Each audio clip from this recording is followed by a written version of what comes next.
Halo guys, back to our podcast.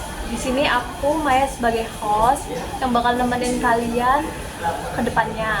Dan di sini kita kedatangan bintang tamu yaitu Cita dan juga Sarah. Pertama-tama di sini kita bakalan bahas tentang radiasi gelombang elektromagnetik. Pertama-tama, apa sih gelombang elektromagnetik itu? Gelombang elektromagnetik adalah gelombang yang tidak membutuhkan medium untuk merambat. Gelombang elektromagnetik terdiri dari bermacam-macam gelombang berbeda frekuensi dan panjang gelombang. Namun cepat rambatnya sama. Frekuensi dan panjang gelombang berbanding terbalik. Semakin besar frekuensinya, maka panjang gelombang semakin kecil.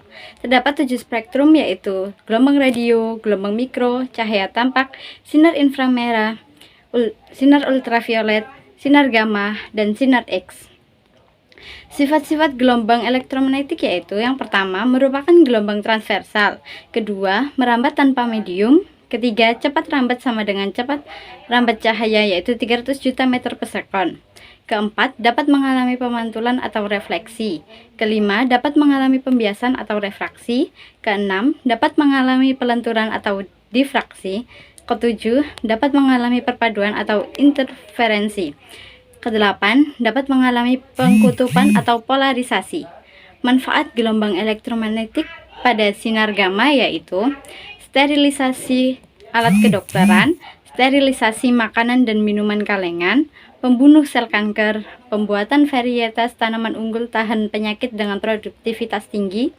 Pada sinar X yaitu fotoronsen, CT scan, mendeteksi keretakan atau cacat pada logam, analisis struktur bahan, dan memeriksa barang-barang di bandara atau pelabuhan. Pada sinar ultraviolet yaitu cahaya matahari untuk produksi vitamin D, sterilisasi produk industri, alat pengecek keaslian uang, alat barcode reader, lampu LED, dan laser. Pada cahaya tampak adalah gelombang elektromagnetik yang dapat dilihat mata manusia berupa warna. Pada sinar inframerah, remote control, foto satelit dan luar angkasa, terapi fisik, menyembuhkan cacar dan encok, mengeringkan cat kendaraan pada industri otomotif. Pada gelombang mikro yaitu komunikasi radar untuk mendeteksi suatu objek, memandu pendaratan pesawat, membantu pengamatan di kapal laut dan pesawat terbang pada malam hari atau cuaca buruk, serta menentukan arah dan posisi yang tepat. Menganalisis struktur atomik dan molekul, dan mengukur kedalaman laut. Pada gelombang radio yaitu pengiriman pesan kapal selam, transmisi navigasi jarak jauh, siaran radio komersial, siaran radio amatir, komunikasi pesawat dan kapal, siaran televisi. Bahayanya pada ultraviolet yaitu dapat menyebabkan kanker kulit, dapat menyebabkan kanker mata, menyebabkan rendahnya produk ganggang, menghitamkan warna kulit, dan dapat melemahkan sistem kekebalan tubuh. Pada sinar X dapat menyebabkan kerusakan sel atau jaringan hidup manusia, dan pada sinar gamma dapat menyebabkan kemandulan. Nah, itu tadi beberapa penjelasan umum mengenai radiasi gelombang elektromagnetik.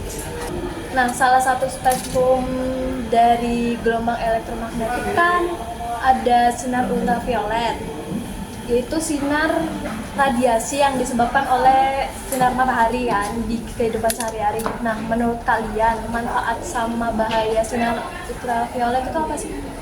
Nah, banyak orang juga ini yang terkena kanker kulit gara-gara sinar UV. Tapi sinar UV ini ada sisi baiknya juga, itu bisa meningkatkan sistem kekebalan tubuh.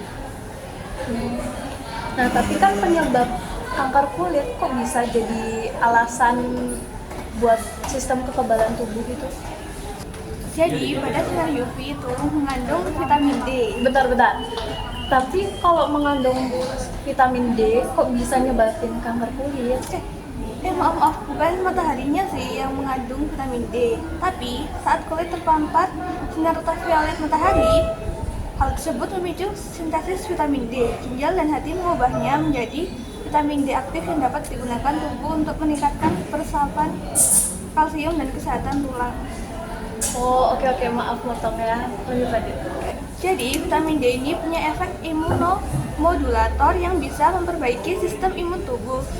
Sistem imun ini menjadi pertahanan tubuh dalam melawan virus dan bakteri penyebab penyakit. Sementara itu, jika tubuh kekurangan vitamin D dapat menghambat pertumbuhan dan rentan terinfeksi virus maupun bakteri.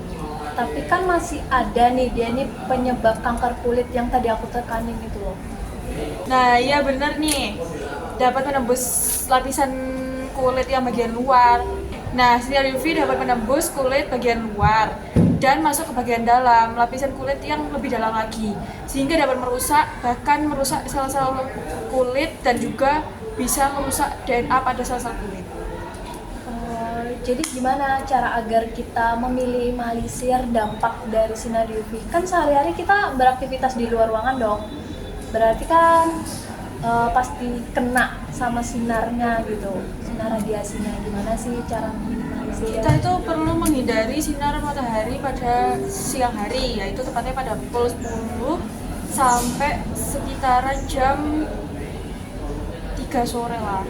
Nah, itu tuh kita bisa menghindari juga dengan memakai sunscreen, sunblock. Nah, jadi biar kita itu nggak langsung terpapar sinar matahari itu, kita meminimalisir bahayanya. Jadi, kita juga bisa mengurangi paparan sinar matahari dengan memakai baju yang panjang, kayak baju lengan panjang sama apa ini? Celana Ya, panjang. celana panjang. Itu saran yang bagus sih menurutku. Nah, gelombang elektromagnetik kan juga punya spektrum lain, yaitu sinar X. Terus kan manfaat untuk CT scan. Menurut kalian gimana sih tentang pemanfaatan CT scan? Kalau menurut aku itu kan menggunakan sinar X-ray. Nah, itu untuk mendeteksi tulang, sendi, juga mendeteksi penyakit-penyakit dalam lainnya di dalam tubuh. Contohnya apa sih buat pemeriksaan CT scan ini? Nah, biasanya ini digunakan buat periksa infeksi paru-paru, kayak terus apa ya? Misal kita nelen sendok gitu, itu kan juga bisa. Biar kita tahu sendoknya itu letaknya di mana ya kan. Nah, juga bisa misalnya saluran pencernaan, terus penyumbatan jantung, pembuluh darah itu juga bisa. Oh, pernah baca nih artikel tentang kesehatan. Nah, kalau CT scan itu, si sinar X-nya ini bisa nyebabin kanker kelenjar tiroid. Menurut kalian gimana? Emang sinar X bisa bikin bahaya ya?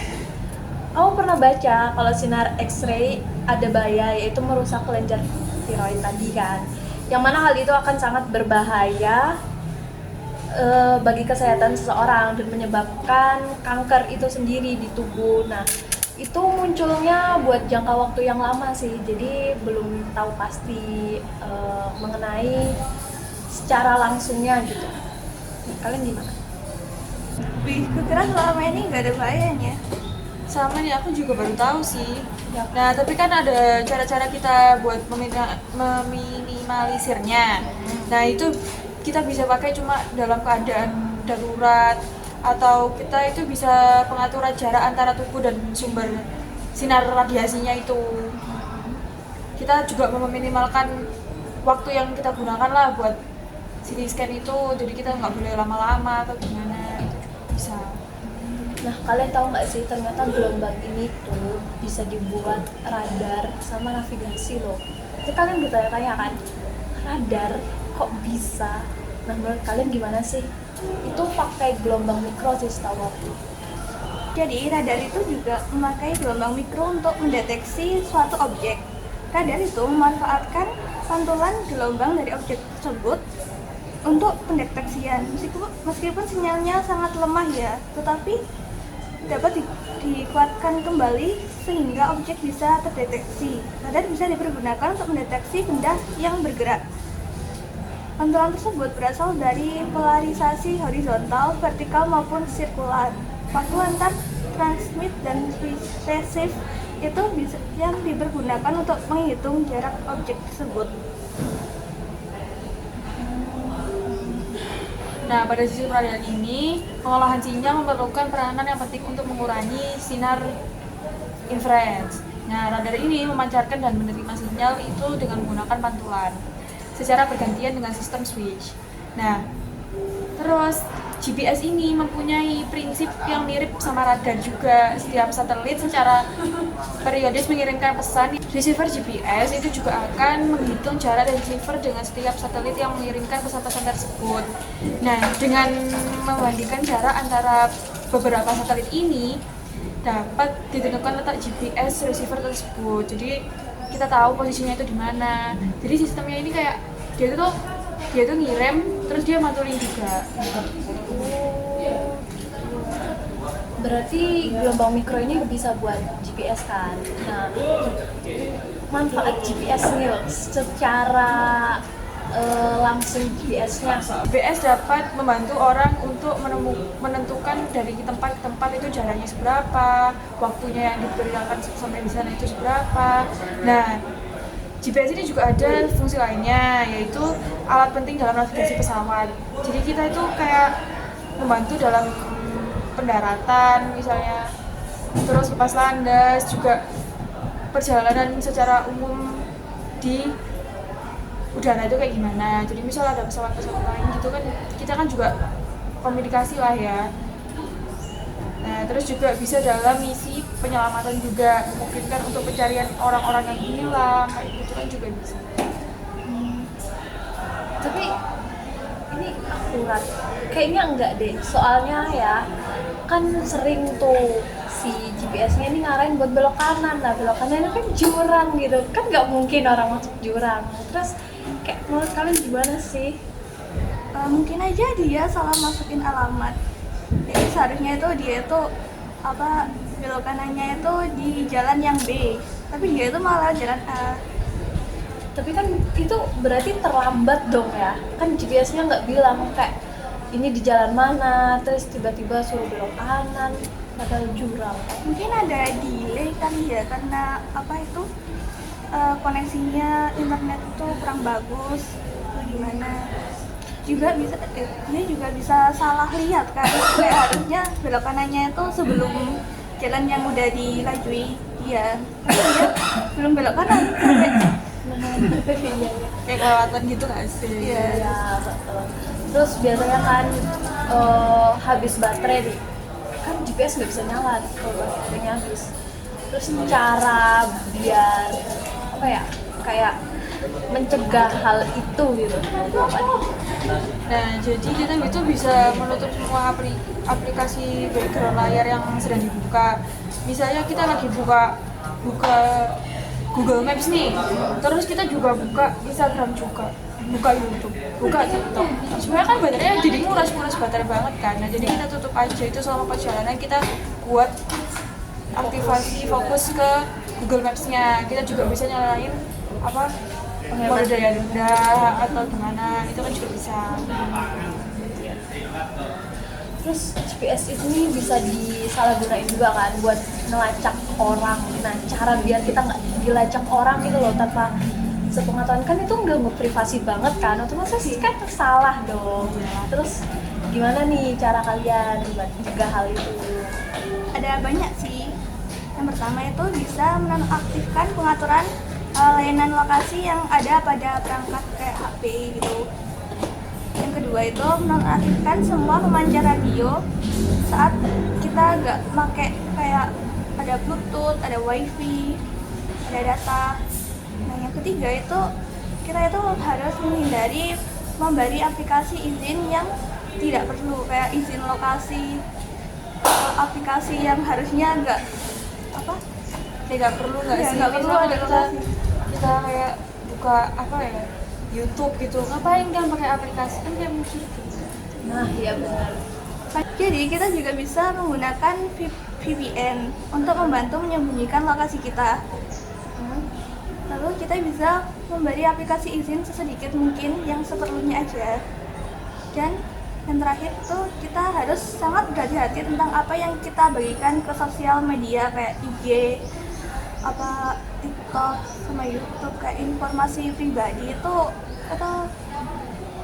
bisa bahaya sih, soalnya kan juga dapat berisi informasi lokasi kita kan. Informasi pribadi gitu ya istilahnya.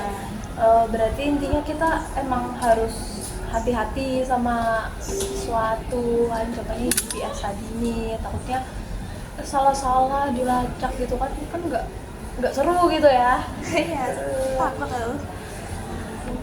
Oke, kayaknya udah cukup informasi dari dua narasumber kita hari ini. Aku ucapin terima kasih buat kalian udah nyempetin waktu. Kata-kata buat penonton apa nih? Jangan lupa pakai sunscreen. Jangan menyebarin informasi pribadi ke sosial media ya. Oke. Jangan melacak kita. Dilarang ya. Yaudah kita tutup aja ya. Sekian dan terima kasih untuk para penonton. Semoga dapat bermanfaat ilmu yang kita kasih. See you next time guys.